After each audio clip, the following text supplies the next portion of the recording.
Hello everyone, welcome to Google Chrome tutorials. In this video we are going to see that how can we stop the Google Chrome from opening automatically whenever the computer is started.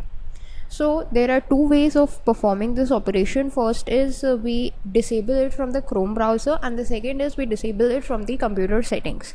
So first of all, let's see how we disable it from the computer settings. So for this, what you need to do is right click on the address bar. Over here you will find this task manager, so just click on the task manager. In the task manager, click on this startup tab and make sure that Google Chrome is not listed over here. So just make sure that the Chrome is not listed. If it is listed, what you need to do is just right click and click on disable. Let me show you with this service. It is right now enabled, so just right click and click on disable.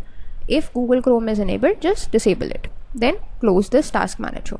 So this was for the Windows settings. The second is how do we perform it with the Chrome settings. So this Chrome browser is open. Just right click on these three dots and go to settings.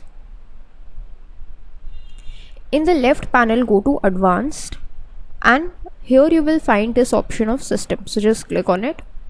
In system, the first option, continue running background apps when Google Chrome is closed. By default you will see that it is enabled, so just disable it and close the Chrome. Now your issue will be fixed. That's all for this video. Thanks for watching.